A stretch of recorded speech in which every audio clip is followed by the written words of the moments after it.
Hello, this is Mr. Huber, and in this lesson we're going to look at inequalities and their graphs. Keep in mind an inequality is a symbol that compares two quantities. Less than or equal to, like we would see right here, a less than sign, less than or equal to. And then we have the greater than and greater than or equal to symbols. And we're going to see how we can use those. In these first couple examples here, number one, it says all real numbers x less than or equal to 5. If we want to write this out as an inequality with numbers and symbols, okay, we want to break this down. We can say the all real numbers x, this part right here, all real numbers x, that's going to be our x, less than or equal to, less than or equal to, and then the 5, and there we've got it written out. That's x, which is all real numbers. In this case, we're using x, less than or equal to 5. Hey, let's have you try out number 2 here. Pause the video, try number 2, and see how you do on it. All right, now that you've had a chance to try to write out number 2 for yourself, let's go through it. Okay. So we have 3 less than a number m. 3 less than a number m. So we have to write that out as m minus 3. That less than is not an is less than. There's a difference. Okay? Less than means we're subtracting. Is less than is this inequality sign right there. Okay? But this does not say is less than. It's 3 less than a number m. Okay? Then we have is greater than or equal to. That is indicates our equality, or if it's a is greater than or is less than, our inequality. So is greater than or equal to 13. And so then we would have our 13. So keep in mind that is makes a difference between less than and is less than and things along those lines. All right. If we talk about solutions of inequalities, okay? So we have an inequality here, 2x minus 6 greater than 10. We want to determine if these other numbers are solutions for that inequality. So the way we do that is we plug in the number for the variable, in this case x. So for number 3, we're going to have 2 times negative 4 minus 6 greater than 10. All right, we just replace that x with, in this first example, negative 4. So that's negative 8 minus 6 greater than 10. Negative 14 is greater than 10. Negative 14 is not greater than 10, so that is not a solution. Okay? Negative 4 is not a solution for that inequality. It produces a statement that is not true. Okay? So again, let's have you try out a couple here. Pause the video, try numbers 4 and 5, and then play the video to see how you do. Okay, now you've had a chance to try these. For number 4, we're going to plug a 10 in for x, and we're going to have 2 times 10 minus 6 is greater than 10. That's going to be 20 minus 6 is greater than 10. That gives us 14 is greater than 10. That is true, so that is a solution.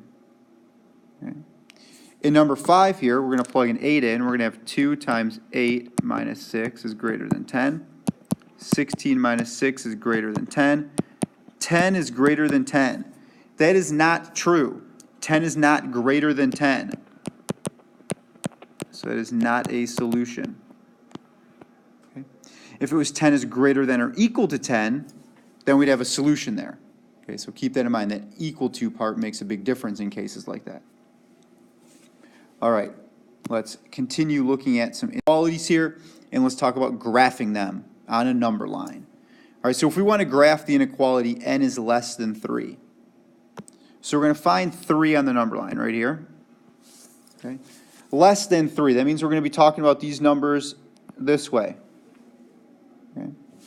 And at 3, we either want to put an open circle or a filled-in circle, a dot. Okay. The open circle will be used here because it says is less than, not equal to. So this would be the less than or greater than. This would be the less than or equal to or greater than or equal to. Okay. Since it's less than, we would just have an open circle and then a line going to the left. Again, you could plug in any of these numbers I just used as part of my graph. You could plug in 2, 1, negative 4 for n, and it'll make a true statement. In number 7, It says negative 2 is less than or equal to W. It's important to remember that we can also write this as W is greater than or equal to negative 2. Okay? The W is on the bigger side of the inequality sign. It's greater than the number, in this case, negative 2. Okay? And at negative 2, we also want to put a dot, filled in circle, because it's greater than or equal to negative 2. So that's our greater than part. The equal to, that means negative 2 is included as a solution.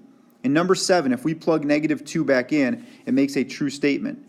In number 6, right, if we plug 3 back in here, and we get 3 is less than 3, that's not true. So that's why we're not including the 3. That's why it's an open circle, not filled in. Let's take a little pause here for an alphabetical interlude. Why do you think this following sentence is useful? The quick brown fox jumps over the lazy dog. The quick brown fox jumps over the lazy dog is important because it uses every letter of the alphabet. Everything from A to Z is included in there somewhere. So this sentence is used to test typewriters, which you may be less familiar with, keyboards, because you have to use every letter. So there's a way you can test to make sure that every letter is working properly by typing in that sentence. Right? It uses every letter of the alphabet. The quick brown fox jumps over the lazy dog, which is probably true as well. Okay, now let's look at writing inequalities from the graphs. Right? Kind of reversing the process of what we just saw. For number 8 here, we want to write an inequality that goes with that graph. So first we want to look at where our dot or open circle is and pay attention to if it's a dot or an open circle. Those are our two big keys. And we can use any variable we want here. I'm just going to use X for this first one. Doesn't really matter. You can use your favorite letter if you want. You can use anything from the sentence, a quick brown fox jumps over the lazy dog, in fact. Again, I'm going to use X, and I'm going to say that this is X is less than or equal to 4. Okay? It's less than or equal to because I've got the filled in dot, and we're going to numbers less than 4. Okay? Again, you could plug any of those numbers in. You plug in 0, 1, 2, 3, 1.5, right? If you wanted to plug in right here, 1.5. If you plug 1.5 in for X, it works. Okay, all of these numbers along this number line are solutions for that inequality. All right, let's have you try number 9. Write out an inequality that goes with that graph, and then see how you do on it.